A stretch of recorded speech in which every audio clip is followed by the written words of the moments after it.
बिस्मिल्लाहिर्रहमानिर्रहीम अस्सलाम वालेकुम। मेरा नाम है नवीद शेख और आप देख रहे हैं मेरा यूट्यूब चैनल। इस वक्त पाकिस्तान जो है शदीद माशी मुश्किलात का शिकार है। दूसरी जानिब जो सियासी अफरा तफरी है वो रोज़ बरोज़ पाकिस्तान के अंदर तेज़ होती जा रही है। अब समझ नहीं आ रही है कि पाकिस्तान का जो सबसे बड़ा मसला है वो बैरूनी साजिश वाला इमरान खान साहब का बयानिया है, जो मुल्की माशी हालात जो अबतर हो चुके हैं वो मसला है, या ये जो सियासी अफरा तफरी और सियासी हिजान मुल्क के अंदर इस वक्त बरपा है। असल कहानी ये है। अब सूरत हाल ये है कि आप देखें, कभी हमें पता लगता है कि इमरान खान साहब की जान को ख़तरा पैदा हो गया है, वो तरीके इंसाफ वाले अजीबोगरीब बातें करना शुरू कर देते हैं। कभी बताया जाता है कि अगले 24 घंटे बड़े अहम, 48 घंटे बड़े अहम है, उनको गिरफ़्तार कर लिया जाएगा, उनके घर के ऊपर बनी गाला के अंदर जो है हमला हो सकता है, कभी कुछ हो सकता है। तो इस तरह की चीज़ें और अफरा तफरी जो है वो मुल्क के अंदर बातें करके पैदा की जा रही हैं। फिर मैं आपको ये बता दूं कि दूसरी जानिब हालत ये है कि हुकूमत जो है वो तरीके इंसाफ के लोगों को बुला रही है कि आएँ, जो इस्तीफ़े हैं उस हवाले से आप पेश हों असम्बली के अंदर और तस्दीक करें। मगर तरीके इंसाफ के लोग जो हैं वो असम्बली के अंदर नहीं जा रहे हैं। वो कहते हैं कि फवाद चौधरी साहब है कि पहले लोग इस्तीफ़ा दें और उसके बाद चाहे असम्बली चले जाएँ। अब तरीके इंसाफ के अंदर जो है इस्तीफ़ों और बाइकआउट के ऊपर इख्तलाफात जो हैं वो खुलकर सामने आ चुके हैं। और इस हवाले से जो तरीके इंसाफ के अरकान कौमी असम्बली हैं उन्होंने बड़े अहम सवालात उठाना शुरू कर दिए हैं अपनी पार्टी लीडरशिप के सामने, और उन्होंने शदीद किस्म के तहफ़्फ़ुज़ात का इजहार भी कर दिया है। तहरीक इंसाफ के अक्सरती जो अरकान असम्बली हैं वो चाहते हैं कि दोबारा असम्बलियों के अंदर जाया जाए, और अरकान ने मुतालबा किया है कि वोटिंग बाइकआउट और इस्तीफ़ों की तजवीज़ देने वाली शख्सियत को सामने लाया जाए। और इसी हवाले से जो PTI के MNAs हैं उनका कहना है कि पार्टी को गलत मशवरे देकर सियासी साख्त को नुकसान पहुँचाया गया। हमें कौमी असम्बली में वापस जाकर हुकूमत को टफ टाइम देना चाहिए। आमिर डोगर जो है इस हवाले से उनका मौक़िफ़ है कि बाइकआउट ना किया जाता तो राजा रियाज और दीगर मुनहरिफ अरकान डिसवीट हो चुके होते। अब इस हवाले से तहरीक इंसाफ के अरकान ने पार्लिमानी पार्टी इजलास बुलाने का मुतालबा किया है और कहा है कि पार्लिमानी पार्टी इजलास बुलाकर सबका मौक़िफ़ पेश करने का मौका दिया जाए। सियासी खुदकुशी की गई, आइंदा इलेक्शन में कौन वोट देगा। और फिर ज़राए का ये भी कहना है कि PTI के मुतअद्दिद अरकान जो है कौमी असम्बली में वापस जाने के लिए पर तोलने लगे हैं। इस हवाले से पर फवाद चौधरी है वो कहते हैं कि अगर किसी रुकन ने जाली असम्बली में जाना है तो वो जाए, पर पहले इस्तीफ़ा दे के जाए। ये वोट जो है इमरान खान साहब की अमानत है, ये सीट जो है इमरान खान साहब की अमानत है। तो देखते हैं इस मामले में क्या मामला चलते हैं, आगे किस तरफ जाते हैं। पर ये एक चीज़ वाज़ह हो गई है कि तहरीक इंसाफ के अंदर भी इस चीज़ के ऊपर और इस मामले को लेकर फड्डा है। फिर दूसरी जानिब तहरीक इंसाफ आप देखें कि फ़ौरन फंडिंग केस से बहुत घबरा गई है, और अब एक बार वो फिर इस्लामाबाद हाई कोर्ट पहुँच चुके हुए हैं कि जो इलेक्शन कमीशन है उसको रोका जाए कि वो फ़ैसला ना दे।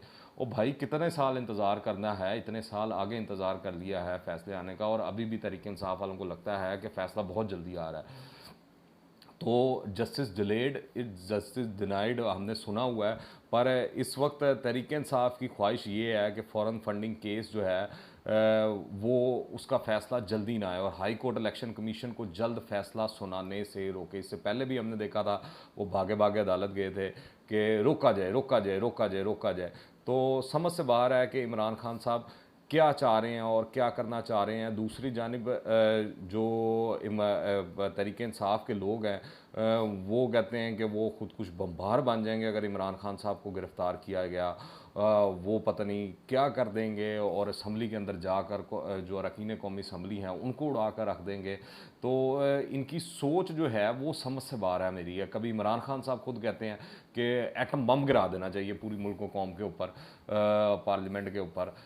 तो इस तरह की बातें जो हैं ये इमरान खान साहब और उनके जितने फॉलोअर्स हैं, खिलाड़ी जो हैं, वो गुफ्तगू फरमा रहे हैं। पर रात को इस तरह लगा कि इन MNA का जो है कराची से अताउल्ला एडवोकेट, इनकी जो है वो फ़ाइन ट्यूनिंग की गई, ये सॉफ्टवेयर अपडेट किया गया। तो रात को इनका तरदीदी बयान आ गया कि मेरे कहने का मकसद ये नहीं था, मेरे कहने का मकसद दूसरा था, और मामला किसी और तरफ लेकर जाया गया। फिर नूर आलम खान साहब जो हैं कल असम्बली के अंदर उन्होंने बड़ी धुआंधार तकरीर की और उन्होंने कहा कि इमरान खान के ख़िलाफ़ आर्टिकल 6 के तहत जो है वो कार्रवाई की जाए। और उन्होंने कहा कि आर्टिकल 6 नहीं लगाएंगे तो वफाक के ख़िलाफ़ आवाज़ उठती रहेगी, आइन को जो पामाल करे उसके खिलाफ वर्जी कार्रवाई होना बहुत ज़रूरी है।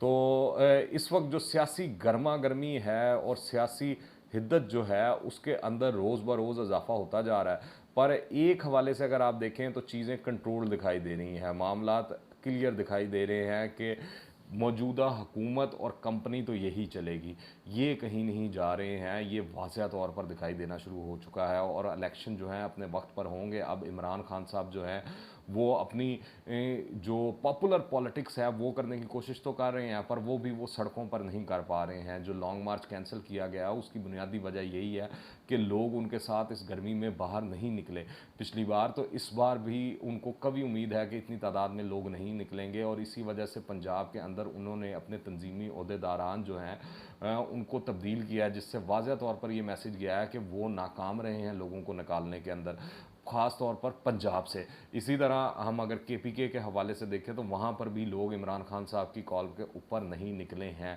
ये चीज़ वाज़ह है। सोशल मीडिया के ऊपर एक नैरेटिव बिल्ड करना या टीवी चैनल्स को इस्तेमाल कर एक नैरेटिव बिल्ड करना। अब जिस तरह एक चीज़ चल रही है कि आप सिर्फ ARY और बोल देखें, बाकी चैनल्स का बॉयकॉट कर दें। उसकी वजह यह है कि बाकी चैनल्स जो हैं वो अहम सवाल कर रहे हैं कि तहरीक इंसाफ ने 3 साल 8 माह के अंदर क्या कारकर्दगी दिखाई। जो करप्शन के हवाले से, चाहे वो फ़राह गुज्जर हों या बुशरा बीबी हों या मलक रियाज की ऑडियो लीक्स हों, जो चीज़ें सामने आ रही हैं उसके ऊपर जब वो सवाल करते हैं तो तहरीक इंसाफ के लोगों के पास उसका जवाब नहीं होता, इमरान खान साहब के पास उनका जवाब नहीं होता। यहाँ तक कि आप देखें इमरान खान साहब जब पेशावर के अंदर वो हमने देखा है वो प्रेस कॉन्फ्रेंस वगैरह हो रही थी, वो तो यूसुफजई साहब ने जब वो सवाल किया तो वो लाजवाब हो गए, उनके पास जवाब नहीं था। उसके बाद से हमने देखा कि इमरान खान साहब हों या तहरीक इंसाफ हो, वो जो है अपनी मर्ज़ी के लोग बुलाकर उनसे अपने मर्ज़ी के सवाल करवा कर तो वो फिर राज़ी रहते हैं। अगर कोई और आ जाए तो वो फिर उसका जवाब नहीं दे पाते। यहाँ तक कि ARY की DSNG लगती है, एक ही DSNG लगती है, क्लीन फीड जाती है, दूसरे चैनल्स की DSNG जो है तहरीक इंसाफ ने लगवाना छोड़ दिया है। तो इससे आप अंदाज़ा लगा सकते हैं कि ये पहली दफ़ा इमरान खान साहब और तहरीक इंसाफ को ये मसला दरपेश है कि मीडिया जो है वो पूरा का पूरा उनकी साइड पर नहीं है। इससे पहले होता ये था कि इमरान खान साहब क्योंकि पावर में नहीं आए थे, लोगों ने उनकी कारकर्दगी नहीं देखी थी, उनको परखा नहीं था, उनको जांचा नहीं था, क्योंकि अब वो परखे भी जा चुके हैं, जांचे भी जा चुके हैं, तो अब उनसे हर तरह का सवाल होता है तो वो अब उससे डरते हैं, उससे घबराते हैं, उससे परेशान होते हैं। तो इस वजह से एक तो मीडिया के एक हल्के से इमरान खान साहब बड़ी तादाद है उससे नाराज़ हैं ख़ास तौर पर, और सिर्फ 1-2 चैनल्स और बाकी वो कहते हैं सोशल मीडिया पे मेरे टाइगर और टाइग्रेसेस जो हैं वो कंपेन चलाई रखें। अलबत्ता ये जो अब पंजाब के अंदर D सीट लोग हुए हैं वहाँ पर जो ज़िमनी इलेक्शन होने जा रहा है वहाँ पर जो रिज़ल्ट आएगा उससे वाज़ह तौर पर पता लग जाएगा कि तहरीक इंसाफ या इमरान खान साहब का जो नैरेटिव है वो कितना को बिका है, कितना को पॉपुलर है। और ये वाज़ह दिखाई दे रहा है कि बड़ी सुबकी होने वाली है इमरान खान साहब को भी, क्योंकि जिस तरह वो लोगों को सीटें दे रहे हैं और जो कैंडिडेट सामने ला रहे हैं वो सबको मालूम है कि वो जीतने वाले घोड़े नहीं हैं, वो हारने वाले घोड़े हैं। और उनके मुकाबले में जो मुत्तहिदा अपोजिशन के उम्मीदवार हैं वो बड़े तगड़े दिखाई दे रहे हैं, जो कि इमरान खान साहब और बल्ले को पिछाड़ के रख देने की सलाहियत रखते हैं। ये तो अब जब रिज़ल्ट आएगा तो तब ही मालूम होगा कि ऊँट किस करवट बैठता है। अलबत्ता अभी जो है हुकूमत को तो माशी मसाइल दरपेश ही हैं, माशी मुश्किलात दरपेश ही हैं। एक तरफ बढ़ती हुई महंगाई है, डॉलर ऊपर जाता हुआ है, पेट्रोल की प्राइसेस बढ़ रही हैं, दूसरी जानिब बजट जो है सर पर आया खड़ा हुआ है और हुकूमत के पास इस तरह के पैसे नहीं हैं या चीज़ें नहीं हैं कि वो आम आवाम या सरकारी मुलाजमीन तक को ही रिलीफ दे पाए, क्योंकि IMF के शिकंजे के अंदर पाकिस्तान बुरी तरह इस वक्त जकड़ा हुआ है और उससे अनकरीब निकलना जो है वो मुश्किल दिखाई देता है। और ये जो 3 साल 8 माह में इमरान खान साहब की कारकर्दगी रही है, ये तमाम नतीजे उसी के निकल रहे हैं। देखते हैं कि मौजूदा हुकूमत जो है अपने मसाइल के गर्दाब से बाहर निकल पाती है कि नहीं, और दूसरी जानिब इमरान खान साहब अपनी सियासत के अंदर अपना जो वो नैरेटिव है उसके अंदर क्या नई चीज़ मुतारफ़ करवाते हैं, क्योंकि अभी तक तो वो जितनी चीज़ें सामने लाए हैं वो कोई इतना ख़ास असर नहीं डाल सकी हैं। आप इस हवाले से क्या राय रखते हैं नीचे कमेंट्स में लाजमी बताइएगा। दुआ में याद रखें। अनटिल द नेक्स्ट टाइम, अल्लाह हाफ़िज़।